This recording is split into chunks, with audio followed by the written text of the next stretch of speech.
All right, good morning, welcome.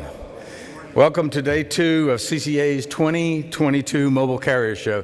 Yes, everybody come on in, fill up the auditorium.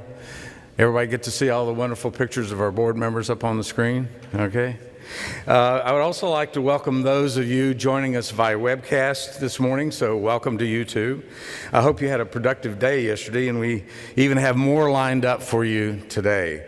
And please keep checking the mobile app. Remember, 2 users will get Visa gift certificates for the most active users tonight at the reception. Make sure you grab some breakfast, a cup of coffee. Today's packed schedule, I think, will require it. Now, for those of you that may need something stronger than coffee, you're going to have to wait till tonight, okay? We're going to have lots going on.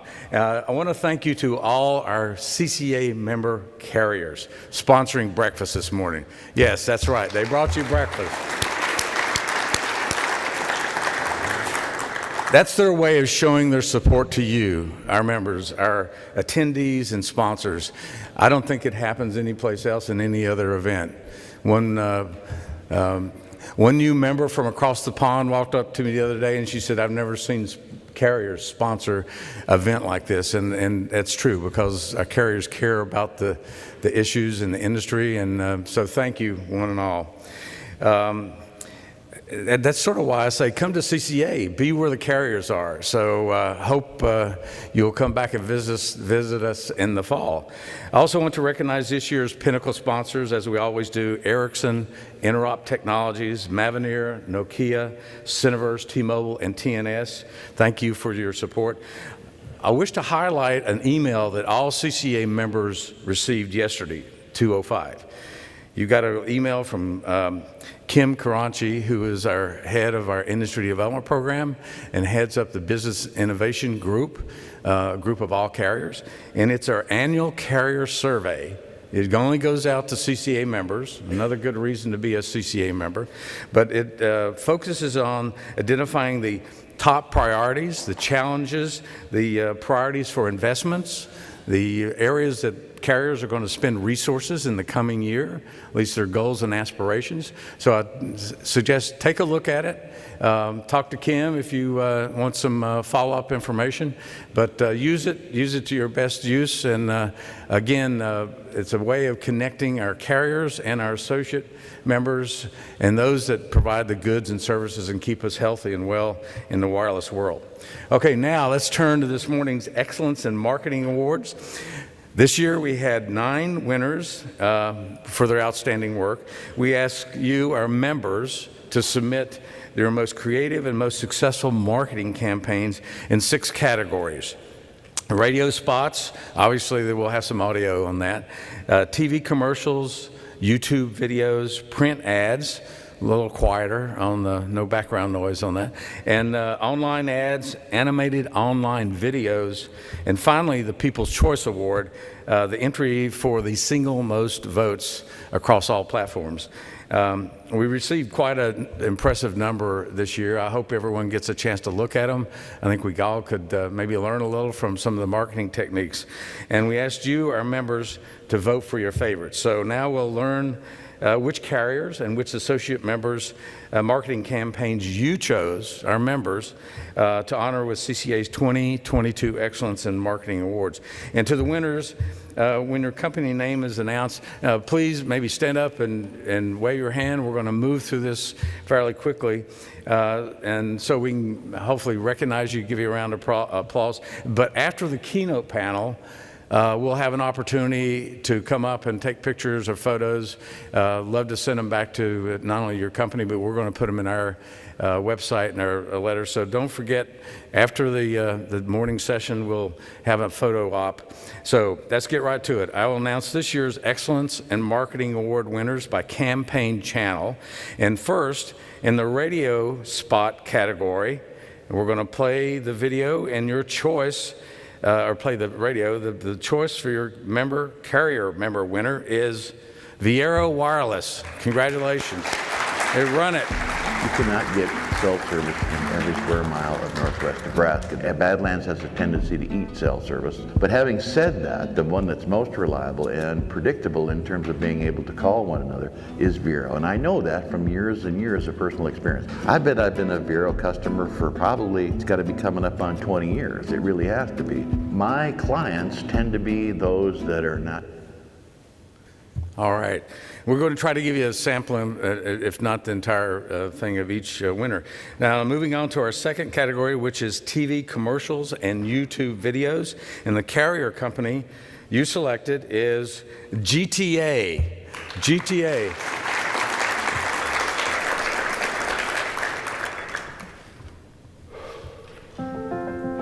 We all start somewhere.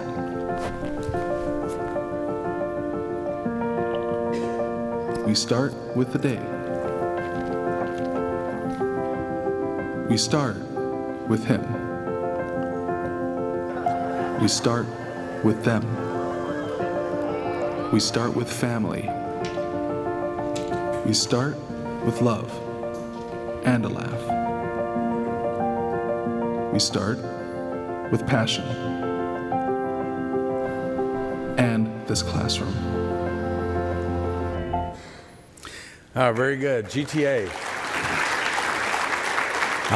All the way from Guam. I think they should also win an award for having the longest flight to get to Tampa Bay, Florida. So now the next category is the associate member winner. Your selection was Rakuten Symphony, Rakuten Video.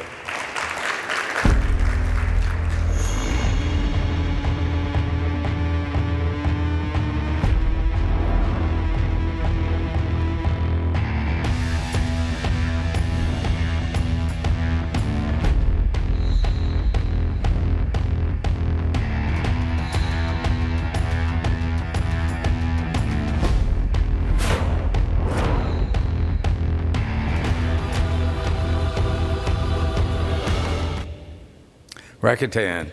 Congratulations.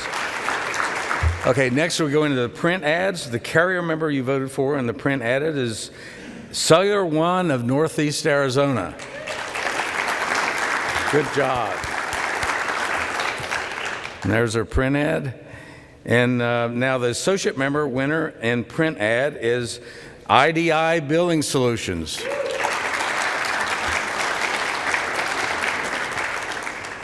Very good portfolio on one of our members also. The following category, online ads. Your choice for the carrier member winner is Nextech Wireless.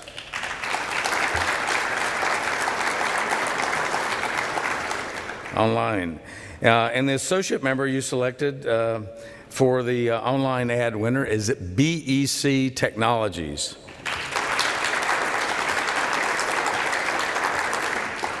And next in the category of animated online videos, which includes any non-YouTube video clips or any animated images and graphics, the winner you chose for the carrier category is Carolina West.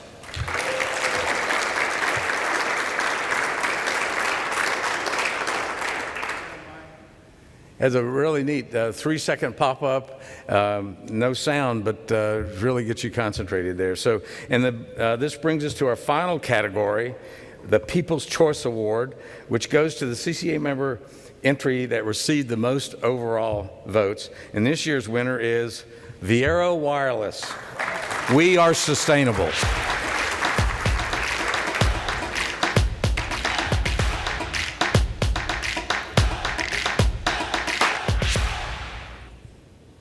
Very good.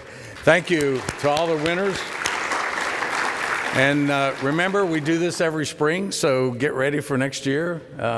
We had tons of interest and submissions, and it was a real pleasure looking at all the work that all our members are doing. So hope you get a chance to visit on the website. Every carrier associate member got an opportunity to vote. And that's only votes we counted. So now, before we move on, I'd like to take just probably a moment of maybe a personal privilege here to recognize and say thank you to a particular CCA member. Rumor has it that Mike Kennedy of Carolina West is retiring at the end of June. Mike, what a guy. He's been a member since the beginning of time, or at least since I've been here, you know. He's been an outstanding contributor to all of these events. He serves on the events committee.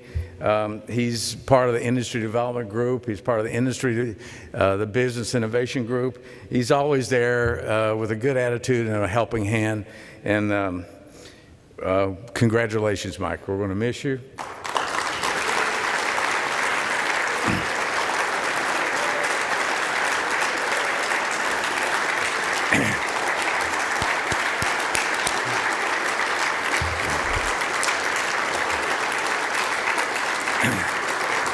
I understand he has coming up on 31 years, and now so it's my opportunity to give the CCA golden ticket to Mike. Mike, you're welcome back to any CCA show, anytime, any place.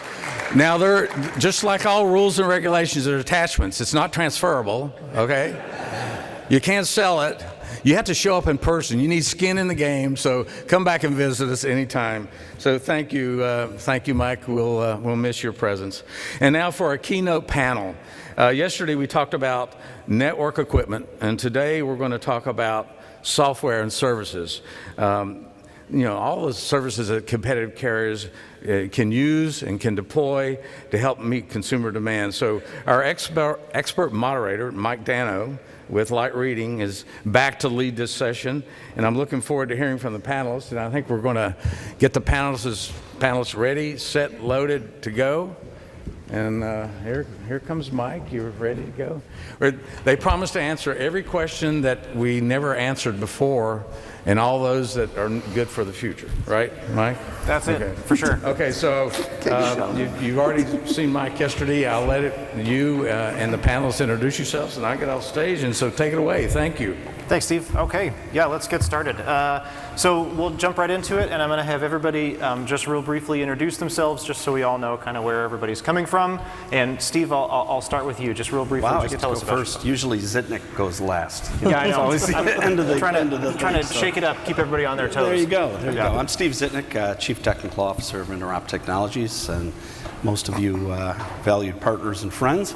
And looking forward to our discussion today, and thanks for having me. Sounds good. Go ahead, John. John Myrie, Principal Wireless Architecture for GCI. Been doing wireless for quite a while. Love it. Lots of fun. Looking forward to the panel. There you go. And KK said that I could pronounce his name KK because it is a name that is difficult to pronounce, but he's going to tell us how to pronounce it. But please, KK. Thank you. Good day, everyone. Kadiravan Kandasamy. If you get that right, please come to our Cineverse booth, and we'll give you a free cookie. I'm a senior product management here at Cineverse. I'm responsible for IoT and private network pillars. And once again, as Cineverse, a local Tampa-based company, would like to welcome everyone. Great. And certainly last but not least, it's Rick. Go ahead and introduce yourself. Hey, good morning, everybody. I'm Rick Brooks, CTO and VP of Engineering at Cellcom, and thank you for the opportunity to speak on the panel today. Very excited to chat with these guys. There we go. So let's jump right into it. So, like Steve said, yesterday was the network equipment panel. So we're here to talk about software and services. And I've heard that software is a big deal in the wireless industry. And so I guess really the first question is just, let's keep it broad and start sort of at the 30,000 foot level and just talk about what about software and services is important right now in rural broadband. What is, beyond just sort of standard connectivity, what software and services are you most excited about in the next 3 years? Is the question. So I'm going to reverse it now, and Rick, maybe if you can just talk about from the perspective of Cellcom, what services, what software is exciting you right now? Sure, and it's absolutely exciting for us right now. So if we look at it from a consumer level, probably not as exciting, right? What consumers want in the rural markets is no different than what they want in the metro markets, right? They just want a high capacity, reliable internet connection, right? And I think some of the panelists said it best yesterday, right? Whether it's 5G or not, if you leave that out and all the marketing that comes with that, transport agnostic, they just want a high reliable connection. I think where we get excited is more on the enterprise side of businesses of what services are going to be driven by that piece of it, right? So once we deploy these services or high-speed connections to rural communities, they want those different advantages that they see with the metro companies as well. I think the little bit of a different challenge for us in the rural markets, and KK and I were talking earlier, is how do we apply those to scale to the small and almost micro small companies in the rural markets? So I think that's where we see the opportunity from Cellcom's perspective. We're wireline and wireless, so we have a lot of fiber assets into these enterprise companies already. Now it's on us to prove to them the value of adding on these additional services. Okay, and is there any particular enterprise service that you're looking at? Because there's a lot of them out there, SD-WAN and I don't know, all kinds of stuff like. You know, and I think that a lot of the focus is more on what can we do, you know, again, all overall goal is to get them to private LTE and show them the value of that. But can we start in the agriculture area in Wisconsin where you're at, or maybe the transportation market of what initial services can we start to provide them and continue to grow from there and eventually get them to see the value of a private network for their businesses. Okay, that's interesting. And I mean, that's certainly something that, you know, a lot of people have talked about that, you know, there's the consumer side of 5G, but the enterprise side of 5G might be a little bit more interesting and exciting and may develop at a little faster pace. Correct. At least initially. Yep, I think that's what we're seeing, the same thing, so. Cool. So KK, I'll give this one to you as well. I mean, I know that that Cineverse does a lot of software stuff. Maybe you could talk about like what area you're focused on right now. Sure. There is a lot of developing technology. There's a lot of developing and emerging standards. So the ecosystem out there, I think, is fairly complex. So for a lot of regional carriers and service providers, I think where Cineverse wants to play is that we want to be like the trusted partner, and where we can, you know, allow them to leverage our expertise, right? Because we deal with, you know, primarily in the MNO ecosystem for a long time, and we want to enable services which is easy, simple, and, you know, really a faster go-to-market, right? Now, especially when you talk about services and software, it sounds expensive, right? And there's always a discussion like, oh, am I going to build this? Am I going to partner with someone? Or am I going to buy something, right? I think we are trying to figure out a sweet spot where we want to provide, like, you know, hosted model. You know, it's digitization. Everyone is moving into cloud and hosted services, right? So we think that, you know, one of the options would really be, hey, why don't you, you know, consider a model where, you know, it can be a hosted solution, right? So, you know, companies like Cineverse as an example, we will, since it's software, we can, you know, enable this as a platform-based service and open this up in a multi-tenant environment to our regional carriers, right? And a lot of the focus lately has been on private wireless, right? That's a subject that I'm very excited about, and this is because we think carriers, you know, tend to own. We were talking again, Rick, this morning that, you know, many MNO incumbents tend to own spectrum, right? But from an enterprise perspective, there is an additional avenue of using the shared spectrum, right? So now the discussion becomes, okay, depending on the verticals, whether it's agriculture or education, transportation, logistics, right? So, you know, are we having the right type of use case to leverage this technology economically and in scale, right? So that's where Cineverse wants to play. We want to say that, yes, you know, this is definitely a technology that you want to consider, right? And it's really not that difficult, right? Now, the ecosystem is complex, but I think that's where companies like Cineverse plays the role that we can be the trusted partner, and we can say, hey, we can simplify this for you, right? We can piecemeal solutions and try to approach it in a way that, you know, it becomes much easier for anyone to digest, really. Okay. Yeah, and you both have mentioned private wireless. I think we're going to definitely dive into that further. But KK, before we do that, I wanted to ask you. You mentioned about you know, the hosted model, and I think that's the software as a service type thing. Correct. Where it's, you know, you pay for usage and you sort of pay by the month or whatever it is. How is that how is that business model progressing? Like, are rural and smaller operators adopting that model? And if so, like, how much, how fast? Because this Right. is certainly an industry that was sort of built on like buying stuff, owning Correct. it, running Correct. it, you know, and Correct. so this is a lot different. This software as a service. Right. I think especially for private networks, the current iteration is still pretty much on private LTE. We are developing standards on 5G. New radio is now becoming available. A lot of players have expressed interest in moving to 5G core and full 5G, right? But I think throughout this year, a lot of the discussions has really been kind of like, trials, limited proof of concepts to see like how this is going to play out, right? What does it mean to the carrier and to their enterprise customers, right? And we think the model would really be like, especially if you want to do like a limited trial, then I don't think you want to be engaged in a full-blown blowout, buyout type of scenario, right? And that's where I think companies like Cinevis, we are happy to provide, hey, maybe you don't want to invest in a full-blown core. And a full-blown core, as everyone knows, it's complex and it's expensive, right? So that's why we think like, hey, maybe we can actually, okay, get your radio equipment on your private network deployment. We are happy to host core services for you, and we can extend out a lot of feature-rich, like SIM management. We can apply policies. I mean, like it sounds simple, but a lot of these features, like SIM IMSI management, the provisioning part of it, applying the policies, and whether you want to apply additional security on your end-to-end pathway, all of these are additional components, right?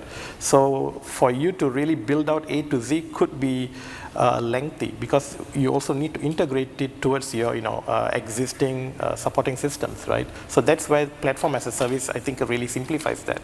Say, hey, here's a slice that you can try out, and then if you are really happy, then the scale of economics is there because it's elastic, right? You can just scale it into production like that. Yeah, it makes sense. Our family recently became subscribers to Spotify. And so I haven't bought a music album in years, but I listen to music all the time now. Discovered some new bands on Spotify recently, so it's been, that's a thing. So John, let me ask you this. I mean, GCI operates throughout the small state of Alaska. They're pretty small. I mean, there can't be that many. I mean, what sorts of software and services are you looking at specific to your customers? So we've done software as a service for quite a while. Some of the elements we have in the network are as a service. Can you talk about like what specific parts are software? As an example, the SMSCs and MSCs, and it's great to be able to find non-core aspects of the business that need to be in the business that we can segment out and be able to find that line of demarcation. So that's worked very well for us for many years, and been quite happy with it. So to purchase those network elements as a service. As a service. Right. Okay, interesting. And in terms of the services that you guys are offering to customers, are there any sort of services that you're looking at, either enterprise or consumer? Yeah, we talk about enterprise, and it's really hard for us. We don't have a lot of industry. We have oil and gas and mining, but there's a pretty segmented area. There's not a lot of demand for industrial applications for fishing, as an example. So most of our what we're doing from a innovation perspective is trying to look at those aspects that have been leveraged largely towards industry. Example, local breakout, and how do we use that not so much as a separable service to a customer, but as a way to optimize our operation. So, in particular, in a very rural area, be able to optimize that backhaul by breaking out the data locally. I think that's pretty important. Something we're just now going into. And just to follow up on that, so the idea of local breakout, can you just, I'm pretty sure I understand it, but can you just talk about what is required for local breakout? Like, what do you have to deploy to make that work? So in the classic wireless network, you've got a core, and everything comes back to the core and then routes out. In a industrial sense, the notion is I've got a cell site at a factory, and the data can stay at the factory. So very low latency, machine automation, that kind of application. In a generic sense, however, that means I can take my IP traffic and live it in the village where the health cooperative is or the educational institution is, and doesn't have to come back across a very expensive mid-haul bandwidth. I can leave it in the village where it needs to be. Okay, interesting. And are you sort of thinking about that, or have you started like toward the path of deployment? We're on the path. Nice. Okay, cool. So last, certainly but not least, Steve, I'm going to give this one to you as well. I'm assuming that software as a service model is part of the interop, The game software plan. as a service model basically is interop. Okay. We've been doing that now for, we used to call it, I'm showing my age, but Service Bureau, and then we called it hosted, and now we call it cloud, right? But yeah, we've been doing that for 20 years or so. Some of the services John was just talking about, those are interop services that we've been providing to a lot of you, frankly, for 20 years or so. So nothing new to us. There are a lot of developments. As a CTO, you said, what's exciting you? All this technology excites me. It's all fun. I think the exercise here, though, over the next couple of years, I think Rick talked about it earlier, right, and John as well, is, a lot of this, what we're doing right now is expanding the footprint, right, but we're expanding it, the people aren't any different, the services they need aren't any different, really. And I think for a lot of the regional carriers, everything is local. It's really about your local business, your local community, and what are the services that you can build that are useful in that. It's not like an AT&T or a Telefonica or someone along those lines who's trying to roll out services across broad, huge geographies. I think the differentiator for the regional carrier has always been that localization, right? Both in service and network and things along those lines. And so the kind of key is to cut through a lot of hype that's out there right now. There's 5G hype, there's edge computing hype, there's all that kind of hype, and focus down into what are the services that are actually needed locally. And do those sort of differ by region, differ by carrier? I think they do. We talk about enterprise. There's been a lot of talk here about doing things with enterprises, but the enterprises that exist in Alaska versus Green Bay, they're a whole different set of needs and a whole different set of types of industry or types of enterprise. And so I think that's where you can find sweet spots, if you will, where there's something that you can uniquely offer, as KK was saying, taking some technology that exists, finding a way to utilize it uniquely within your community in order to service that local community. So that's exciting stuff. I mean, there's a lot of great technology out there, like John was just talking about, essentially using MEC for eliminating the mid-haul, which is a neat idea. So it's taking technologies and applying them in ways that make sense for your particular network and, more importantly, for your particular subscriber. And I think at the flip side of that is not getting too excited about anything, and making sure that what you do deploy is actually accretive to the operator, I should say. All right. So in keeping with that theme of no hype, all substance, let's talk about private wireless. Sure. I think there's a lot of discussion right now about whether this is a real opportunity, how big this opportunity might be, what it might look like for a carrier. So Rick, you did mention private wireless. So maybe you can just talk about kind of what is Cellcom doing in private wireless right now? How far along are you? What has the response been? What might the solution look like? Is it CBRS? Is it as a service? Like, just what are you guys doing there? Sure, yeah, and we're in the infancy stage. We don't have it deployed anywhere, right? I think our challenge, and a lot of challenge for the regional carriers, is the smaller side businesses is showing that value, right? They're used to deploying Wi-Fi systems within their factories or their buildings. Moving to private wireless, it's not going to be a cost comparison moving to private LTE. So it's a lot of it right now is on us trying to proof it out to show them the value and the value add they can get leveraging a private LTE in those networks. So I think it's very easy from looking at a large enterprise, and KK and I were kind of talking about this before, is there's a lot of value you can show in that, industry that maybe has less than 50 people is why do they need this over Wi-Fi and why are they going to pay for this? So I think we have some challenges there. We're still trying to figure out and make that business case work. Far as spectrum goes, the way we're looking at it is not only looking at our licensed spectrum, but potentially also CBRS as well, leveraging that within the enterprises. So, I think the one hurdle we have that, the hurdle that we're over that others don't have is we're already built out with our CLEC operation in a lot of these enterprise companies today. So we're providing them either connectivity to a data center, a cloud provider, internet or voice. So we have the fiber infrastructure there. It's now bringing in-house at a private LTE and building on from there. So. Interesting. And I'm assuming edge computing is a part of those discussions? To keep their data local? Correct. Yeah, and I think there's a lot of different ways to look at edge compute, right? From an enterprise side, there's absolutely advantages of doing different stuff. I mean, we could tie our IMS core back to their PBX and route all their voice traffic back. So I think there's different things we can do from that standpoint, but I think mobile edge compute for us is closer on the enterprise side than versus when we look at it from a mobility perspective. So. Okay, interesting. And you mentioned the Wi-Fi. So KK, you mentioned private wireless as well. I certainly think that in the enterprises that I have spoken with, some of them say Wi-Fi is fine. Why would we? They've already been building what are essentially private wireless networks with Wi-Fi.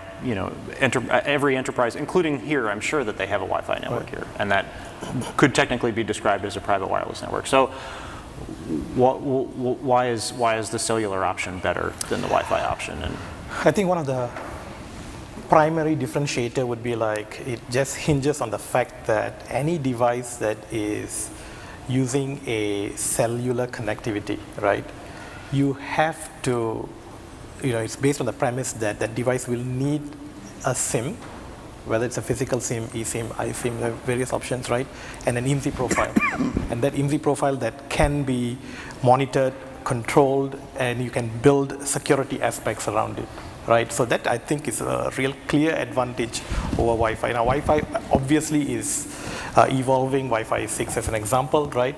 But especially in private LTE and moving into 5G, I think we can clearly see marked improvements around like the density one base station or radio can support, the number of devices, right? So like then it becomes okay, how many access points Wi-Fi versus a CBRS radio access point do I need? Right, the ability to control that. I think also in radio, because of the inherent behavior and characteristics of radio, it's almost like planning for a radio network design when we are rolling out a public cellular network, right? So I think it is a much easier option and a far more secure option in order to deploy, especially in an industrial or campus-wide area. Now, having said all of this, I also want to be clear. I think that at least I personally don't see private network as a full-blown replacement of Wi-Fi. There are many use cases that we have seen in Cineverse that we think it actually complements each other. As an example, I can state like there's a healthcare provider, and what they are doing is that Wi-Fi is there, and Wi-Fi is offered to the patients, to the people who walk in, as an example, sure. Right? So the business as usual type of use case for Wi-Fi access. They want to like access apps, they want to watch a YouTube while they're waiting on the doctor or whatever, right? But then they are also bringing in technology like private LTE really for their employees, right? For the medical, the first responders, medical staff, and more importantly, for medical equipment, right? We are generalizing as IoT today, right? So for all of that users, whether it is a medical staff, a hospital employee, or for medical devices, they want greater security. They want to have assurance and SLA that that data can be transmitted to that application, whether it's on-prem or on the cloud, right? So we actually see there are use cases where the enterprise is fairly mature and they can actually actually recognize, I can use Wi-Fi for this, but there are specific use cases that I want to be able to control that data and the usage. I want to apply policies as an example, and more importantly now as we move into 5G, you can actually move into things like slicing, right? Okay, I want to give priority for this X-ray data that is, that's a huge volume of data that needs to be sent to be processed, but more importantly, it is, a PII, a personally identifiable information pertaining to test results of a patient. So I also want to be really careful that, I am, applying all the security options that's available to me to make sure that, that information is guaranteed to be secure, right? So we see both of that. One other thing that I want to touch on also is that we are seeing increasingly use cases for areas like logistics, transportation, and that's where Cineverse has seen, the primary adopters of private wireless, right? We are seeing that, they are fairly excited about the idea that if you're talking about logistics as an example, so within the, airport, rail yard, or the shipping port as an example, they want to have private wireless coverage because, if you use, I think it's by CBRS standards today, a 5-watt radio can do a pretty good coverage, right, for a large open area that Wi-Fi access points typically struggle, right? So in that instance, they want to have an island type of deployment, so the trucks or the handheld device that a person is, scanning the containers, right, they get, good coverage indoors. But what we are seeing increasingly is that then what happens when that truck now leaves that rail yard, right? Or when it leaves that shipping port, right? Or when the truck leaves that, the area where the distribution center is, now it's moving on to somewhere else.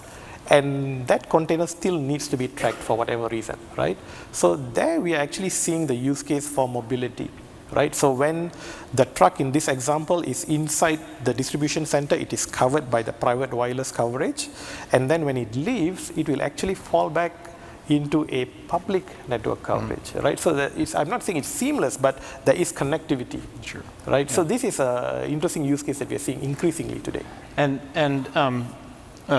John or Steve, any additional thoughts on private wireless? I'll say that I think that using words like private networks tends to constrain the conversation. I think that when a customer might come to a GCIB representative and they say that, immediately they're going to start focusing on one particular solution. You talked about hype. I mean, probably the only thing more hype than private is slicing. But slicing really doesn't require 5G. There's lots you can do today. Edge computing, the local breakout is just an example of how you can do things. You need to look at what's essentially in your toolkit and figure out how you can meet the requirement. Whether it's deploying Wi-Fi or deploying just a radio off your public network that's restricted for those customers. There's lots of things you can do without saying, okay, I've got to deploy a private wireless. Now I got to go into that. I don't need to go into those kinds of things particularly. I got to meet the requirements of the customer, not the requirements of the industry. What? You want to meet the requirements of the customer? but what about your vendors? Come on, they're saying. Steve, any comments? No, I tend to agree with John on a lot of things, actually. But nonetheless, I'm the customer. Yeah, exactly. That's true. So yeah, I mean, I do think it's about using the tools in the toolbox. I agree with that completely. Private networks will have their place, I believe, right? And I think KK touched on some of the benefits of that, particularly in like he pointed out, the medical field, something where you're more concerned about securing the network really well, because Wi-Fi, anybody and their brother can connect to a Wi-Fi network. I mean, I know they're semi-secured and all that good stuff, but it's easy enough to do that. While if you're dealing with a SIM requirement, right? It just adds another level of complexity to anyone who would want to get in. So there's use cases for that, but really, I'm a software engineer, right? So what I always start with is what's X, what am I trying to solve for? And there are probably, if 8 is the answer, there are 15, 30, 1,000 different mathematical formulas that I can come up with 8 as the answer, right? And it's applying the, as John pointed out, the technology that you have available to you to design the solution for the customer. And that also gets back to what I was talking about originally, which is understanding the customer in your particular geography and jurisdiction and tailoring the solutions to them based on, what's in your tool belt, right? So I have one more question about private wireless, and this is an area that I don't quite understand, but I feel like is important. So let's pretend that I'm running a manufacturing operation. I want to install my own private wireless network, but I want to do it as a neutral host. And if somebody comes into my facility with just a regular customer, can they roam onto my network and still have access? Does that make sense? From the public network into my network so that I'm giving them service. Or I'm a venue like this, like I install my own private wireless network so that I know that I have coverage for all my employees, but then when somebody comes into this facility, they can also roam in to this facility. I mean, I would think that would be something as a venue I would really like to be able to do. But I'll jump in, because I think one of the challenges in private wireless is that it's been very focused on industry. And the first thing that gets jettisoned is public safety. Because of 911 requirements. 911. Yeah. I mean, we all have to deal with 911 and all the different regulations on all the different things that the FCC rightly needs for consumers. I don't know what the rules are going to be, but if that consumer roams into a private network, I think they have an assumption of capabilities that may not be there. I think there's a liability you have to look at. And so as an operator, you wouldn't necessarily want to be like, oh yeah, go roam into whatever, probably it'll work. I would be hesitant. I'm happy to have them roam out, because I am a superset of what they're doing. But roaming in, I think before I do that roaming agreement, they've got to sign up to some liability. Correct. Yeah. I think it's a conversation that Cinevis is in even right now. I think it won't be as easy as or just allowing anyone to roam into any private network and allow for a person who roams into access. I think as this commercial model is being worked out between a mobile operator who's a GSMA member and a private network operator that could be an enterprise or, in other words, a non-GSMA member, right? So, there has to be some translation that has to happen, and I agree with John that you will need to definitely figure out the type of SLAs and the liabilities, especially pertaining to, 911 as an example. If I am a MNO, right, and my subscriber roams into your private network, and then for whatever reason the subscriber is having a hard time, he has to carry his mobile phone up to get a good signal or whatever, right? He's not going to be calling you. He's going to be calling my data center. Right. He's going to be calling my customer support, right? So, and that's why that SLA discussion is important. And again, when we talk about the roaming in and roaming out, while it's technically feasible and can be done, but then there's the rest of the ecosystem that also has to come along, right? Yeah, I think also one of the things you need to think about is, there's a reason you're putting a private network in, right? Sure, yeah. Because it's private. Yep. And allowing people to roam in to that private network kind of diminishes at least some of the security aspects of having that private network, right? So a lot of this stuff you're going to be using a private network for, or at least is envisioned, is on the factory floor, the automation, the machines that are actually doing the work. And I don't think you necessarily want a consumer to walk in and access that network, To John's point, roaming out, that makes a lot of sense. The truck leaves the factory, it's on the public network or, on the carrier network. That makes a lot of sense, but I don't know that you would use a private network necessarily in a venue like this. To come roam in. Right, for a conference, Yep. because why? Why would you need to do that? Right. I think there's a distinction that needs to be made between private network and neutral host. Yeah. Yeah. And that's really where the distinction is. Okay. Fair. All right, I'm watching the time, and I have all these questions, and we've gotten to like 2 of them because this private wireless thing is complex and it's a big deal, and it's anyway. So I'm glad that we spent the time on it, but we should definitely get to other stuff. And so I'm actually going to skip around a bit, and I wanted to ask about because we're here talking about software and services. From my standpoint, a very big new development is the entry of Amazon and Google and Microsoft into core networking services. And I'm actually surprised. I'm assuming there are some representatives here, but I haven't really seen a major presence of these companies. But I know that they've been to other telecom trade shows sort of in force. And Dish is putting all of its software into the AWS cloud. So my question for you guys is, what's up with that? Like, is that? I mean, we're doing a bunch of work with Dish on that deployment right now. Okay. And you asked earlier what excites me. Well, that's one of the things that really excites me. This has been a really fun project. But are you worried about the big companies like Amazon coming in? Like, not particularly. I mean, there are aspects, and I've got a talk on RCS this afternoon, and we'll touch on some of that a little bit there. But nonetheless, one of the things that is exciting, and I think the operators should be looking at, is the whole, be it private cloud, be it big public cloud, whatever. But utilizing some of the technologies that we utilize around, software-defined network and hyperscale and all that kind of containerization, microservices, the architecture itself has some really, really significant advantages to it.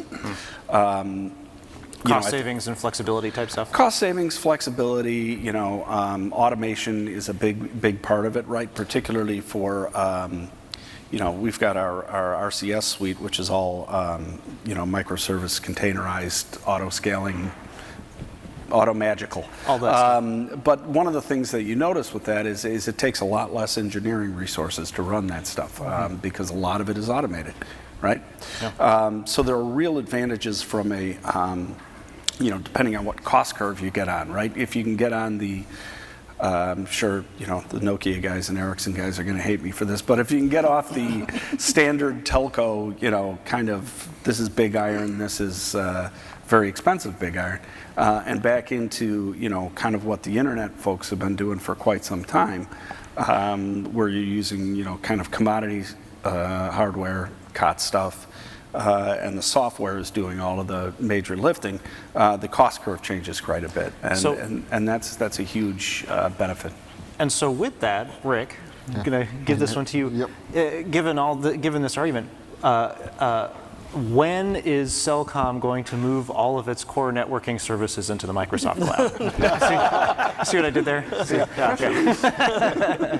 Surprise tomorrow. No, I'm just kidding. Okay, I mean, I think the way we look at it, right, and right, can you look at it as a threat? I think we look at it a little bit differently, right? So we're going through the process right now of selecting a standalone vendor, right? So 5G is deployed, it's non-standalone, but one of the use cases is depending on the vendor we select, which one will let us gracefully or efficiently tie in to these Amazons or Googles with different services down the road as well, right? Beyond the infrastructure piece, right? I think everybody's moved to virtualization. It's going to be in the public, or for us, it'll probably start in the private cloud. It'll eventually move to the public cloud. But then all these services they have out there, which vendor we select lets us take advantage of those the most gracefully. And so you're definitely like planning on that, like eventuality. Like we definitely want to be open to this opportunity. Yeah, absolutely. I think it's only a matter of time before our elements start moving into the public cloud. Wow. Okay. John, let me ask you. You talked about some of the things that you're already doing in terms of software as a service. I mean, what are your thoughts on this? And when are you going to move to the public cloud? Apparently. We talk about all things being local, but now I'm going to go to the cloud. So there's a bit of a challenge there. Certainly, we have our back-end office is now all in the cloud. That's you start splicing off the things that you can do well, and you think about essentially what control plane, user plane. Every spot has a different split.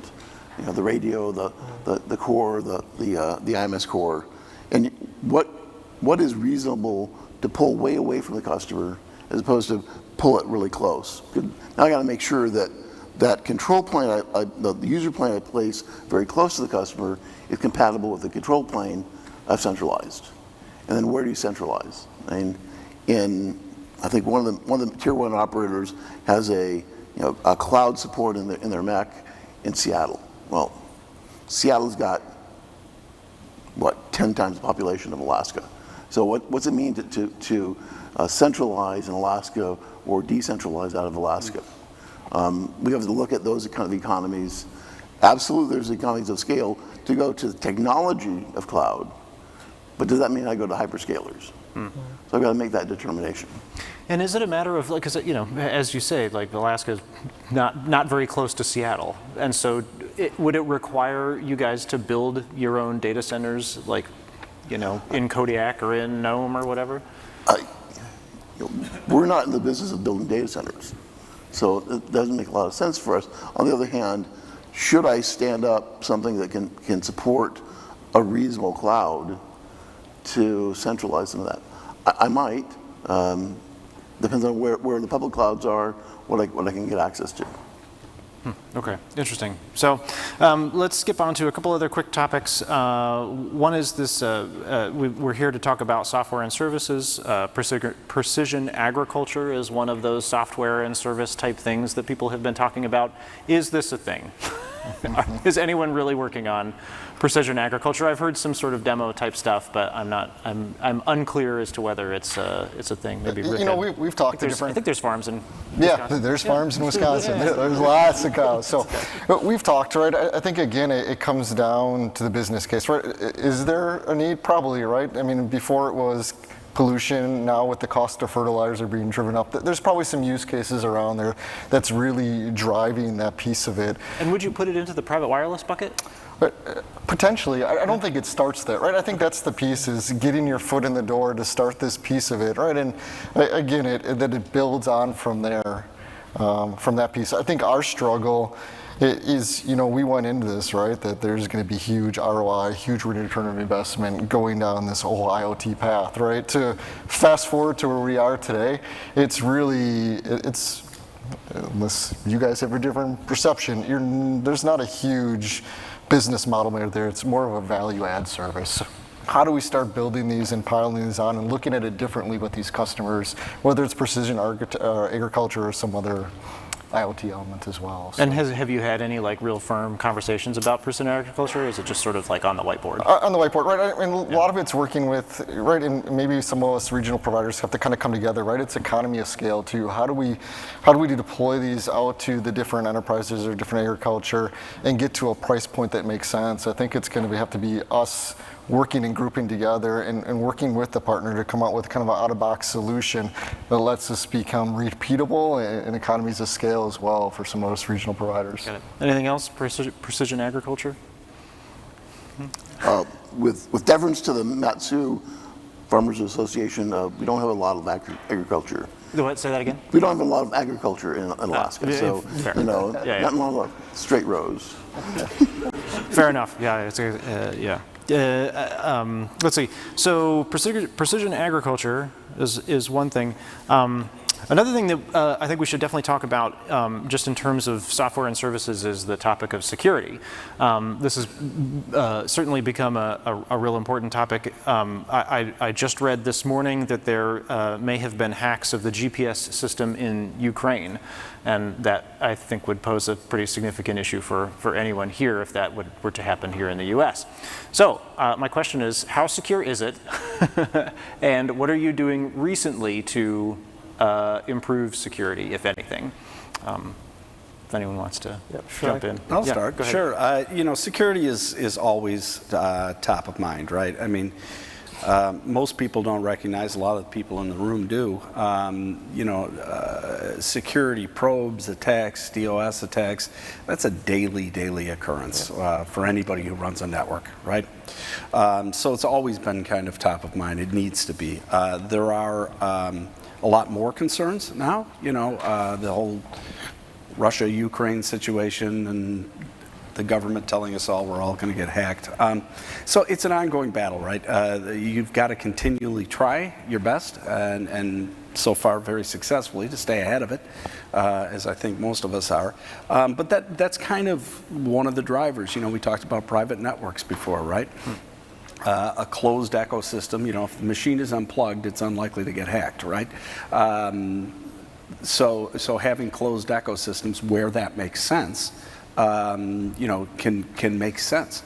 But as far as the security goes, it's just something you've just got to stay on top of. I mean, we all have firewalls, we've all got software, we've all got everything.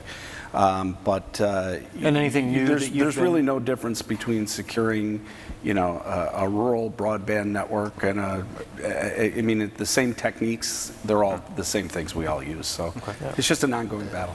And John, anything? That's very true. I mean, there's nothing special about any operator, who's got a network in this room versus anybody else in the world. We all have the same. Hackers are not local. We may be local, they're not. And we're susceptible to a hack out of Russia just as quickly as someone in Malaysia is. Whether you have a wireline network or a wireless network, you've got to make sure that you're following standards and you're keeping up, deprecating older protections, TLS 1, for example, and making sure you can get that out of the network, getting rid of old algorithms and bringing in the new ones. Yeah. Okay. I think this is a area of personal interest to me. We think, at least in Cinevis, there's a variety of options that you can actually implement in order to safeguard security, right? Now, if you look at the most basic use case, right, as like for IoT devices as an example, if it is on a cellular connectivity, it's going to come out of a P gateway somewhere in the core network, and most often than not is that connection from the P gateway GI interface is going to be on the public internet, right? Because it's accessing an application in the cloud or whatever, right? So there's several things that can be done, right? We could always try to, many operators today actually provide direct connectivity to cloud service providers. That's one option, right? Cinevis does the same as well. There is a greater degree of control on the UEIP pool that is assigned to the device, right? So you can actually make sure that IP pool is something that is not accessible from the public internet, as an example, right? So if you assign a private APN for those devices, give it a private IP for those devices, bring it into your core network, and then from your core network, you have a private dedicated connection to the enterprise application or to the public cloud even, right? So I've just described an instance where the data from the device to the application does not touch the public internet. It's a mitigation step, right? Because then you can then go on and saying, but then what if it is an internal threat, right? I mean, threat is everywhere, right? Then you need to go and make sure that you have the proper security stance and policies in place, and that your patch management is up to date, right? So it's a whole portfolio of stuff that you need to do. But I mean, this is something that my team in particular, that we are always trying to figure out that when we provide basic services, agriculture as an example is just a binary IoT device on off, water yes, water no, too hot, too cold, right? Don't have to worry about it too much.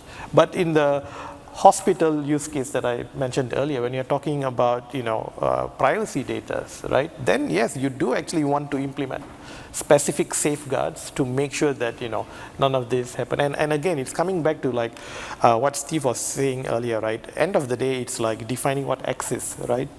And John was saying that, hey, like how public do you want it to be, or how private do you want it to be? So it's an understanding of what that enterprise use case is, right? And then looking at our toolbox and say, okay, if you want it to be a neutral host type of solution, then you really don't need to talk about this.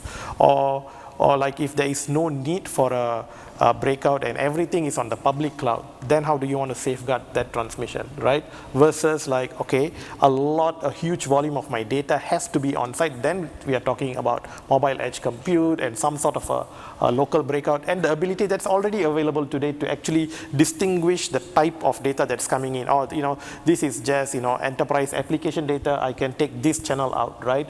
Versus, or this is, like a red zone data that has to be kept internally and has to be backed up, right? So there's technology that's already available today. Got it. All right, well, I'm feeling a little bit more secure then, just a little bit. So I wanted to quickly, I don't think that we had it on the list, but I wanted to quickly ask a question about Open RAN. I mean, we talked a lot about it yesterday. That was the networking panel that made sense. But I feel like there's software in Open RAN. So just real briefly, I just wanted to think. I don't think Cellcom is doing much in Open RAN, if I remember right. No, I mean, the first thing I think about with Open RAN is the maturity. Is it mature enough yet? I think there's certainly different use cases in greenfield scenarios where it looks like a viable application. I think in brownfield it's a little bit more challenging. But even if I take a step back from there, right? If I look at my network engineers, they transitioned from telco engineers to routing and switch, and really now they're software engineers, right? They're like Steve over there. Everything they do is almost software related, but they understand the telco piece of it. When you get to Open RAN, the RAN or my RF team really needs to be transitioned to software engineers.